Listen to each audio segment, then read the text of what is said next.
Benvenuti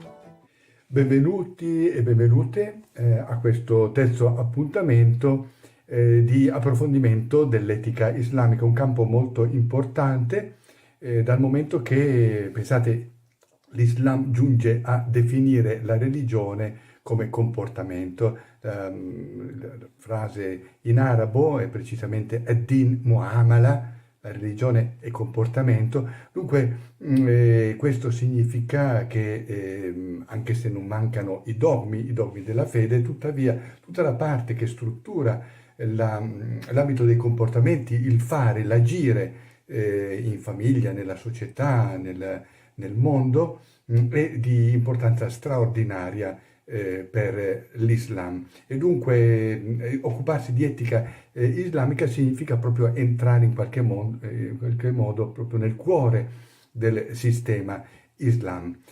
Abbiamo parlato nel primo incontro di etica medica, poi ci siamo soffermati nel secondo incontro sull'etica economica, soprattutto parlando della proposta dell'Islam come terza via tra modello capitalistico, liberista e modello socialista.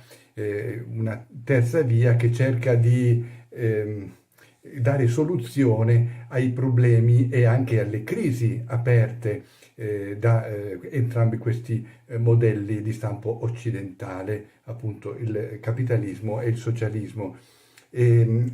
Oggi dovremo entrare, abbiamo parlato in particolare soprattutto di finanza, di proposte islamiche per una finanza dal volto umano, dove il denaro non è una merce ma un strumento, un servizio per far crescere la comunità, quindi deve mirare a arricchire tutti. Oggi dovremo passare all'appuntamento con l'ambientalismo islamico, le soluzioni islamiche per i problemi ambientali. Tuttavia credo che sia importante aggiungere ancora qualcosa in coda sul tema dell'economia islamica, proprio perché sappiamo economia e i problemi ambientali sono legati a doppio filo. Dicevo che abbiamo parlato di finanza, ma c'è una via islamica alla produzione, c'è un modo di produrre, di vendere, di arricchirsi in modo islamico. Questo è un tema che è molto trattato in questi anni. Per esempio Abbas Ali è uno degli autori che ha riflettuto maggiormente su questi temi. Parlando della Islamic Work Ethics, cioè dell'etica islamica del lavoro, scrive che è un orientamento che modella e influenza il coinvolgimento e la partecipazione dei credenti sui luoghi di lavoro. Esso implica che il lavoro sia una virtù alla luce delle necessità di una persona e una necessità per stabilire l'equilibrio nella vita sociale e individuale. Non è rinnegamento della vita, ma realizzazione della vita, e tiene in alta stima le motivazioni del business. La Islamic Work Ethics considera il lavoro come un mezzo di promozione economica, sociale e psicologica dei propri interessi, per elevare il prestigio sociale, far crescere il benessere sociale e riaffermare la fede. Il concetto ha le sue origini nel Corano e nella pratica del profeta Muhammad. Quindi vedete come anche temi molto, molto attuali e prospettive molto correnti, ecco, anche qui un lavoro dal volto umano che promuova la persona, non la schiacci, viene fatta risalire i principi a testi, ecco, di oltre 1000 anni fa, il Corano e la Sunna. Andiamo avanti. Ci sono, allora nell'etica del lavoro islamica si va a setacciare il Corano e le raccolte dei detti del profeta per cercare dei punti di aggancio che diano delle indicazioni, delle direzioni all'oggi. E sentite per esempio questo hadith, cioè detto profetico, dice: bisogna dare al lavoratore la sua paga prima che il suo sudore si asciughi. E un altro hadith, la tua retribuzione dovrebbe essere basata sul tuo sforzo e impegno. E i commentatori di questi hadith dicono il pagamento deve essere puntuale, giusto e adeguato. Infatti il profeta considerava un atto immorale il fatto di negare al lavoratore, lavoratrice, il suo pieno compenso. Si è citato quanto da lui detto sul giudizio di Dio contro colui che ha ricevuto l'opera compiuta dal lavoratore e non lo ha pienamente ricompensato. E così si va avanti, si cerca quindi un lavoro equo che paghi in modo giusto e puntuale i prestatori di lavoro, ma anche in un marketing islamico. Quindi, per esempio, un altro autore, Murad Mohammed al-Nashmi, scrive: nelle società islamiche il marketing e il business sono governati da questi principi comportamentali e gli operatori devono abbracciarli. Per esempio, in ogni aspetto della loro vita e della loro attività, essi devono cercare il halal, cioè se un certo oggetto, una certa azione risultino permessi dalla legge islamica, e dare priorità all'interesse pubblico piuttosto che al proprio. Quindi vedete da questi pochi cenni che ho potuto fare come è forte l'attenzione dei pensatori musulmani oggi al valore etico del lavoro. Il lavoro deve aiutare le persone a mantenersi, deve essere pagato in modo adeguato, ma non deve produrre qualsiasi cosa. Ecco, anche nella produzione, nel ciò che si produce, ciò che si mette sul mercato, deve essere halal, cioè deve essere lecito. Ci si chiede se c'è un limite al profitto. Un altro dei problemi che sono trattati, noi sappiamo che molto spesso una delle deviazioni del mondo del lavoro è che chi è in posizione di monopolio o comunque in una posizione privilegiata ne approfitta per guadagnare il più possibile, massimizzare il profitto. Noi lo vediamo anche i disastri delle grandi multinazionali, hanno dei bilanci anche dei personali che superano quasi il bilancio di un piccolo stato del mondo, quindi è un problema molto vivo. Dunque l'Islam pone un limite al profitto. Allora c'è un dibattito su questo e vi leggo quello che scrive Mahmoud Akala ibn Kinana sulla rivista di Sharia dell'Università del Kuwait, dove ha documentato due posizioni tradizionali. Da una parte quella di chi afferma a favore di un limite al profitto, dall'altra parte la posizione che sostiene la mancanza di un precetto stringente al riguardo. E lui scrive così, ve lo traduco dall'arabo: la Sharia non definisce la misura del profitto nell'attività dei commercianti, ma definisce soltanto la modalità del loro profitto.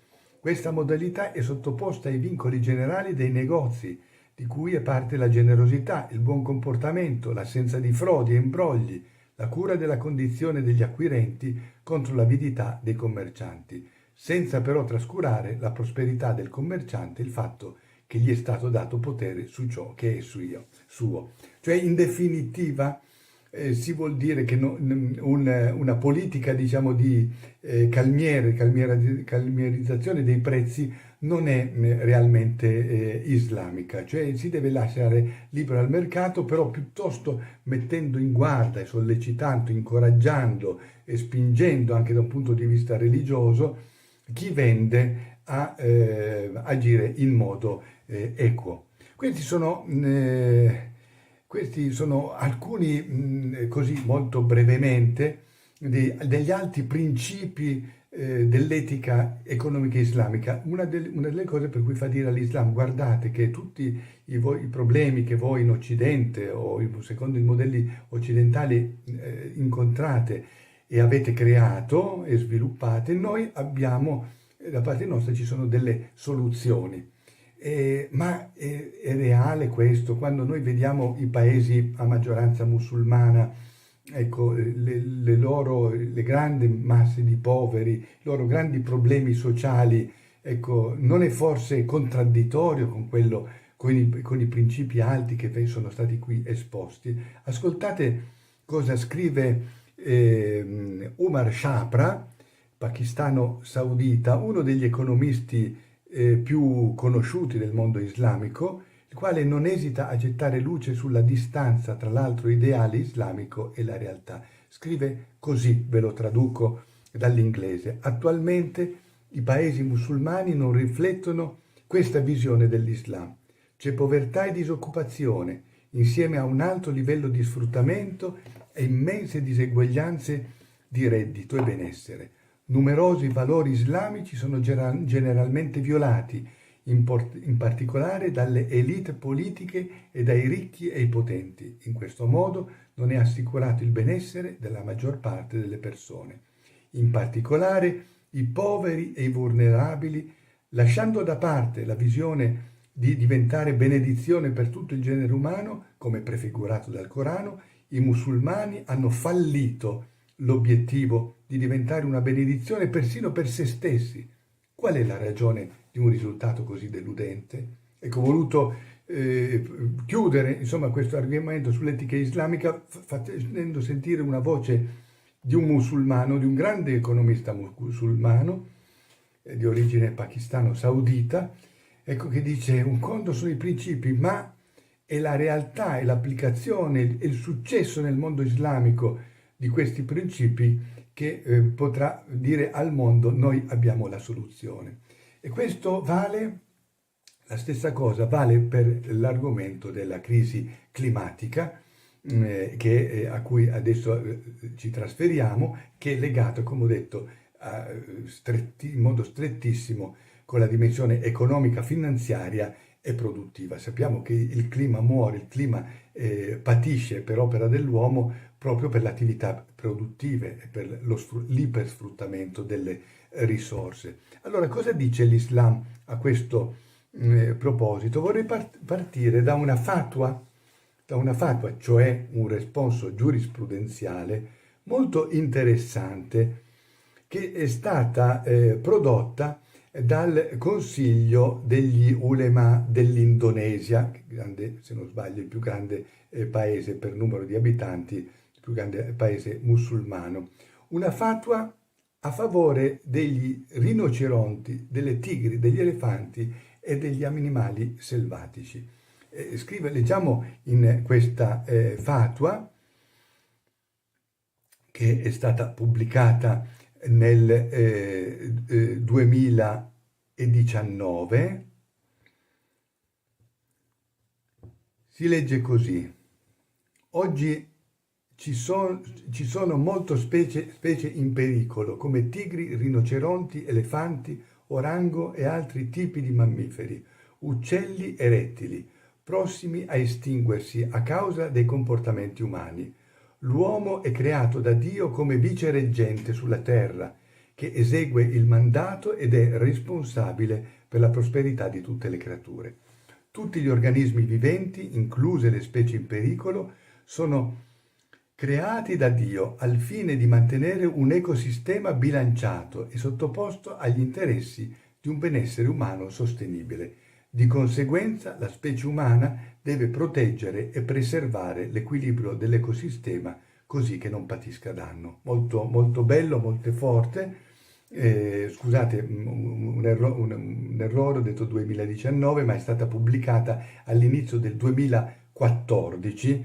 È un condensato di quella che è chiamata l'ecoteologia dell'Islam, un approccio al tema ambientale che ricolloca Dio al centro e interpreta il mondo come un'opera divina, trasferita all'umanità non in proprietà ma in gestione. Dio è creatore di tutto, ovviamente partendo dalla fede che esiste. Se poi tra noi chi ascolta pensa che no, non esiste Dio, il mondo viene dai gas, ecco, non c'è una entità creatrice, benissimo, fa parte del dibattito, la fede in Dio è un atto di fede, quindi secondo questa prospettiva Dio è creatore di tutti gli esseri e l'uomo non è che un responsabile, un gestore di questo creato, soprattutto poi il mondo, la terra, perché il creato è molto più vasto, ha una responsabilità diretta sulla terra. Le parole chiavi della dogmatica ecologica islamica sono 4: Tawhid, le diciamo in arabo, poi le traduciamo, Mizan, Khalifa e Maslaha. Il primo termine serve a ricondurre l'intera realtà all'unico Dio, facendo così della professione monoteista la chiave interpretativa della fisica, della chimica, della biologia. Il secondo riconosce il mirabile equilibrio delle parti di questa unità come membra di un unico corpo dove ciascuna creatura non è non soltanto indispensabile al suo corretto funzionamento, ma anche espressione della sua bellezza. Una piccola creatura, un piccolo moscerino, ecco, una mosca, una farfalla, non fa parte solo della macchina naturale, dell'ordine della creazione, ma ne esprime anche la bellezza. E poi ancora il termine di Khalifa, che vuol dire califfo che non è appunto solo il personaggio, quando pensiamo il capo dello Stato islamico, e l'uomo. Adamo è stato coronato da questo titolo, lo troviamo nel Corano, è califfo. Quindi è un titolo che esprime non una realtà ontologica, ma funzionale, cioè un servizio che l'uomo è vicereggente di Dio sulla terra, quindi una funzione, una responsabilità per la preservazione del mondo e il suo utilizzo ai fini del bene comune, che in arabo è la maslaha, nella generazione nella quale vive e in vista di quelle che verranno. Questi 4 principi, di nuovo li cito: Tawhid, unificazione; Mizan, l'equilibrio da mantenere tra le parti del creato; il Khalifa, il califfo; e la maslaha, l'utilità, cioè io devo gestire le risorse di questo mondo per il bene non mio soltanto personale, non soltanto della comunità alla quale appartengo, della generazione alla quale appartengo, ma pensando anche a quelli che saranno dopo di me. Non posso bere tutta l'acqua possibile, non posso esaurire tutta l'aria dicendo che ce ne sarà ancora per 50 anni o 60 anni e dopo non importa, non importa, finirà. No, islamicamente la maslaha porta a dire che io devo agire tenendo conto l'interesse, l'utilità della generazione che viene. Nell'Islam contemporaneo il movimento ecologista in realtà ha poco più di 40 anni. Su impulso, ricordiamo brevemente la storia, dell'International Union for the Conservation of Nature, nel 1983 l'iracheno Mauli Azzedine compose, insieme ad altri intellettuali, una specie di manifesto che è stato stampato più volte. Abbiamo avuto 85.000 copie in arabo, poi anche in inglese, francese, che ha avuto veramente un ruolo importante per molti altri documenti, fino alla Islamic Declaration on Global Climate Change, siglata nel 2015 a Istanbul. E allora in qualche modo tutto questo lavoro di intellettuali musulmani, di pensatori musulmani, in qualche modo è legato anche a una critica dell'Occidente, un modo di dire che insomma l'Occidente è quello che ha creato il problema, non siamo stati noi, non siamo stati i popoli, gli stati abitati dai musulmani a creare il problema ambientale. La crisi ambientale ha una radice occidentale. Vedete per esempio Ibrahim Özdemir, che è uno dei maggiori intellettuali turchi impegnati in questo ambito, scrive in una monografia, nella sua monografia sull'etica ecologica islamica, scrive così: con le rivoluzioni scientifiche del XVII secolo, presso alcuni pensatori, in particolare Francis Bacon, è emerso un concetto così sintetizzabile: mettere le briglie alla natura, incatenarla, soggiogarla, strapparle gli artigli, dominarle. Per effetto del pensiero positivista sviluppatosi dal XVII secolo a metà del XX secolo, quel concetto, continua il nostro autore, ne ha generato un altro che invita a disdegnare il sacro e a concentrarsi sull'uomo. In base a quell'idea, l'uomo progredisce nella misura in cui controlla e domina la natura. Sono poche righe ma molto forti, che dice, butta come dire, la responsabilità nel campo di un'evoluzione di pensiero che è avvenuta in Occidente. La perdita del senso del sacro ha fatto sì che Dio diventa il padrone di tutto e ha un rapporto con la natura che non è più di un primus inter pares, ma di un dittatore, di un tiranno violento. La proposta quindi islamica di recupero di un rapporto ordinato con l'ecosistema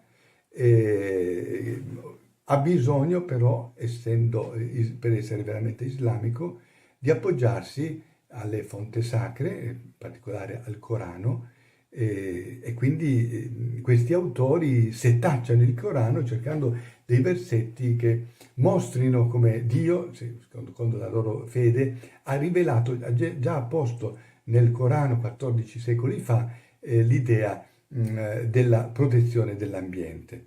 Allora, per esempio, Corano, la Sura 2, versetto 26, sull'indicazione che le creature di Dio sono un segno teologico. E poi Corano 6,38, una comunità solidale al destino dell'uomo, e poi sono ordinate al bene dell'uomo, 31, Corano 31,20, sono un dono provvidenziale, Corano 3,191, che l'uomo governa, lo si trova in Corano 2,30, ma non può corromperle, Corano 7,56, o consumarle in modo indiscriminato, Corano 6,141. E poi abbiamo molti testi molto belli anche dalle raccolte della Sunna, delle narrazioni, cioè i detti e gli aneddoti riferiti al profeta dell'Islam, narrazioni che mettono in luce la misericordia dovuta ad ogni creatura, il divieto di uccidere senza valido motivo e in modo illimitato o con crudeltà, il valore della preservazione della vegetazione e dell'habitat naturale anche a vantaggio degli animali. Ricordo tra questi, per esempio, un hadith particolarmente impressionante, un detto attribuito a Muhammad, in cui una visione dell'inferno, una donna che viene graffiata da un gatto, e con le pene infernali. Cosa aveva fatto questa donna? Aveva tormentato questa creatura, l'aveva fatta morire di fame, legandole, addirittura impedendo che potesse mangiare qualche vermetto che strisciava per terra, così per crudeltà, una crudeltà gratuita, senza motivo. Non aveva bisogno di uccidere questo animale per mangiare o perché la molestava, perché l'aggrediva, così, per gioco, uccidere per gioco una gattina, punizione un contrappasso, una vendetta molto forte avviene nel giorno del giudizio. E al ritorno alla fatua del Consiglio degli Ulema indonesiani, che ho citato prima, quella del 2014, la fatua a favore degli animali selvatici, che ha una conclusione molto, molto bella, molto densa, dice così: ogni organismo vivente ha diritto di sostenere la propria vita e può essere usato per il bene dell'uomo. È obbligatorio trattare bene, proteggere e conservare le specie in pericolo. Ciò significa garantire le necessità primarie, cibo, rifugio, riproduzione, non caricarle di pesi che non possono sopportare, conservare il loro habitat, prevenire la caccia e il commercio illegale, proibire tutte le forme di aggressioni o che minacciano l'estinzione se non permesse dalla Sharia e per autodifesa. L'idea che sta dietro a questa questa fatwa è quella della comunità umana partecipe di una molteplicità di comunità. C'è quindi la comunità degli uomini, benissimo, ma c'è la comunità delle formiche, c'è la comunità degli elefanti, c'è la comunità delle farfalle, c'è la comunità delle api. Potremmo dire, ciascuna di queste è una umma, una nazione, una nazione. Allora l'uomo non ha il diritto, non è autorizzato da Dio a sterminare una nazione. C'è un hadith molto impressionante, un altro hadith che dice un personaggio che viene ripreso, addirittura un profeta che viene ripreso perché morso da un insetto aveva ucciso tutto il formicaio, l'intero formicaio. Forse certe volte bisogna farlo, se in una casa si nasconde qualcosa, oppure un nido di calabroni, lo sappiamo, bisogna fare una pulizia generale. Ma l'idea di questi testi è che non si può portare alla distruzione, all'estinzione di una delle specie che Dio ha creato. E questo è un messaggio veramente moderno. Noi sappiamo, ce lo dicono i giornali, i media, quante specie si sono estinte, hanno sopravvissuto per migliaia, si può dire centinaia di migliaia di anni, e si sono estinte nel corso degli ultimi 100 anni a causa dell'opera dell'uomo. Quindi da qui vengono fuori dei progetti molto interessanti di tutela dell'ambiente. Per esempio Masdar City ad Abu Dhabi, che è stata lanciata come un esperimento avanzato di città ecosostenibile, fiore all'occhiello, in un'area come il Golfo e il Medio Oriente, che da una parte culla della civiltà islamica è simbolo di un mondo che dipende e prospera sui combustibili fossili. Allora, senza sminuire il valore di questo progetto, Masdar City la potete trovare, è una città che è fatta in modo da fare il minimo di emissione o nulle, insomma, in una città totalmente o ad alto grado in armonia con l'ambiente che la circonda. E tuttavia ci si può chiedere, ma questo fiore all'occhiello indica poi un cambiamento di politica generale? E allora, per esempio, leggiamo quello che scrive l'accademico pakistano Salim Ali, che è uno degli autori maggiormente impegnati nel campo dell'ecologismo islamico. Dice: bisogna rendere le politiche ambientali in Medio Oriente una corrente principale al di là di progetti di nicchia. Per esempio, l'iniziativa di Masdar City, anche se lodevole, è progettata per ospitare solo 40.000 persone e non è chiaro come la più ampia economia di Abu Dhabi se ne sarà influenzata. Quindi una città di 40.000 persone perfetta, pulitissima, e poi magari ci spostiamo in un agglomerato urbano invece che continua a produrre una massa incredibile di inquinamento. Un'altra delle figure più in vista dell'ecologismo islamico, che è Othman El-Beilin, descrive l'ampia forbice che è ancora aperta tra affermazioni di principio e decisioni politiche. Scrive così, ve lo leggo traducendolo dall'inglese. Per le comunità di musulmane c'è un'enorme differenza tra proteggere qualcosa perché lo dice il governo e proteggerla perché è un nostro dovere verso il Signore di tutti gli esseri. Sfortunatamente, però, le pratiche di tutela non sono riconosciute nella gran parte dei paesi musulmani e la legislazione islamica raramente viene applicata in modo effettivo e creativo. Il contributo che la legge e l'etica islamica hanno da offrire rimane quindi largamente irrealizzato.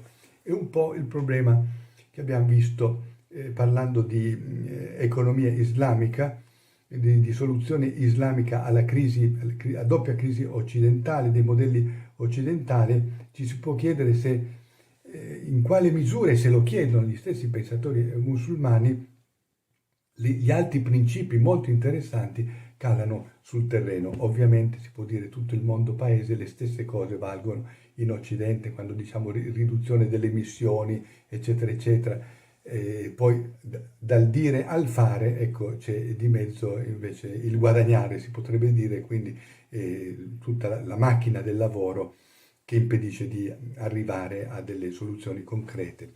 Ancora più esplicito è l'iraniano Said Hossein Nasr, che insieme a Izzeddin, che l'ho già citato, può essere considerato uno dei padri fondatori di questo movimento. Scrive questo autore: è vero che qui e là ci sono gruppi e verdi in certi paesi islamici che si aggregano per resistere alla distruzione dell'ambiente, ed è vero che alcuni governi hanno ministeri e uffici per le questioni ambientali. Tuttavia, nella maggior parte del mondo islamico, l'aperta opposizione a pratiche nocive dal punto di vista ambientale può essere politicamente rischiosa, come in India, Cina e altrove. Allora vorrei chiudere perché il tempo mi pare sta correndo, citando Najma Mohammed, musulmana del Sudafrica e che oggi è dirigente della Green Economy Coalition, un raggruppamento di oltre 50 organizzazioni ecologiste, che ha dedicato al nodo educativo la sua tesi dottorale. La cosa interessante che viene da questa autrice, ripeto, Najma Mohammed, la potete trovare facilmente sul web, è che lei dice: guardate, sì, siamo musulmani, ragioniamo da musulmani, il Corano e la Sunna. In realtà l'esperienza sudafricana dice che la battaglia ecologica, ambientale, è veramente un ponte tra culture, civiltà e religioni, e noi ne abbiamo fatto esperienza proprio in Sudafrica nel rapporto, per esempio, con i cristiani di varie denominazioni. Lei l'ha denominata ecoteologia della liberazione, in cui il termine teologia della liberazione sappiamo che è di ispirazione cristiana, l'America Latina, eccetera, ma ha avuto un impatto molto forte in Sudafrica e in qualche modo è stata assunta questa categoria anche dal programma ecologista islamico. E infine, per dire come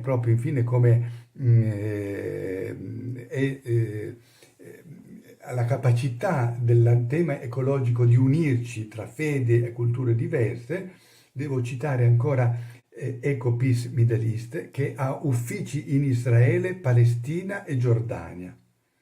Pensate, quindi con membri israeliani, palestinesi, giordani. In un'area del mondo così divisa e divisiva, operatori ebrei e arabi, palestinesi, mostrano, tra altre cose, il potenziale dell'ecologismo per la costruzione di politiche di pace. Persino la ferita apparentemente insanabile tra sunniti e sciiti può trovare su questo versante occasioni di rimarginazione, come nota ancora Salim Ali. Dice, che scrive così: il peace building intorno alla comune minaccia del cambiamento climatico ha potenziale in Iraq come mezzo per avvicinare comunità sciite e sunnite verso un obiettivo sovraordinato dove non c'è disaccordo teologico. Quando il clima crolla, siamo tutti interrogati a qualsiasi cultura, religione o non religione apparteniamo. Mi fermo qui, ormai il tempo è proprio passato, e il prossimo appuntamento parleremo appunto tratteremo il tema dell'etica come strumento di dialogo interreligioso, interculturale, concentrandoci in particolare sul documento di Abu Dhabi. Grazie di avermi seguito sin qui e al prossimo appuntamento.